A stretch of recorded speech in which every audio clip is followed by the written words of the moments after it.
کون کون سے ایسے اموال ہیں جن پر زکوٰۃ نہیں ہوتی؟ دنیا میں بہت طرح کے مال ہیں، لیکن ہر طرح کے مال پر زکوٰۃ فرض نہیں ہوتی۔ آج کی اس ویڈیو میں ہم آپ کو بتائیں گے کہ کون کون سے مال ایسے ہیں کہ جس پر زکوٰۃ نہیں ہوگی۔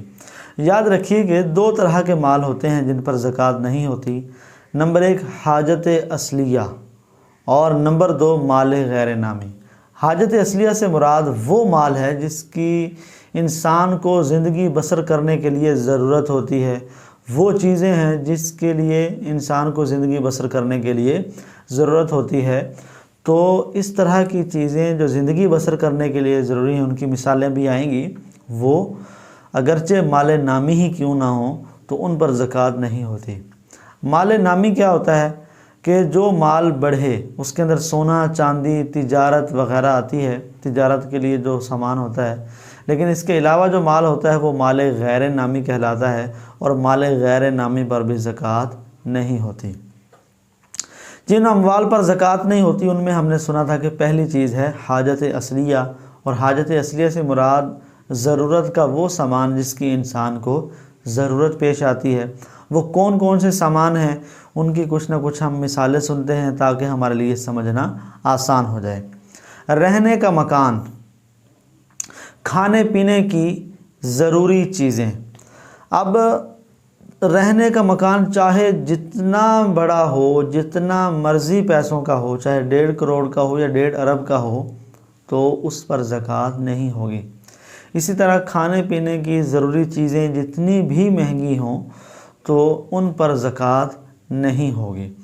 خانہ داری کا ضروری سامان، یعنی کہ گھر میں جس سامان کی ضرورت ہمیں پیش آتی رہتی ہے، تو بہت ساری چیزیں ہیں جو گھریلو استعمال کی ہوتی ہیں، جس طرح فریج ہو گیا، استری ہو گئی، بہت ساری ایسی چیزیں ہیں جو ہمارے استعمال میں ہوتی ہیں، فرنیچر وغیرہ۔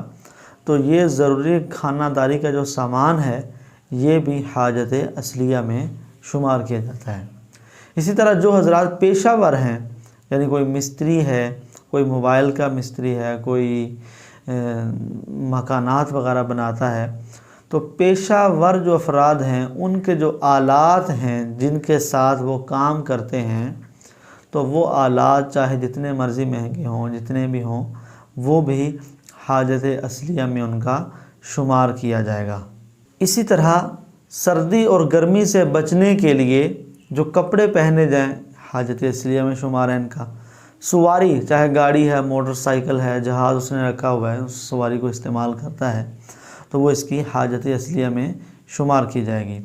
ضرورت کی کتابیں، یعنی کہ جو عالم دین ہے ان کو مسائل دیکھنے کے لیے کتابوں کی طرف رجوع کرنا پڑتا ہے، یا پھر اگر کوئی جاہل ہے اس کو اخلاقیات کی کتابوں کا مطالعہ کرنا ہوتا ہے، تو ان کے لیے یہ کتابیں ضرورت میں شمار کی جائیں گی اور ان پر زکوٰۃ نہیں ہوگی۔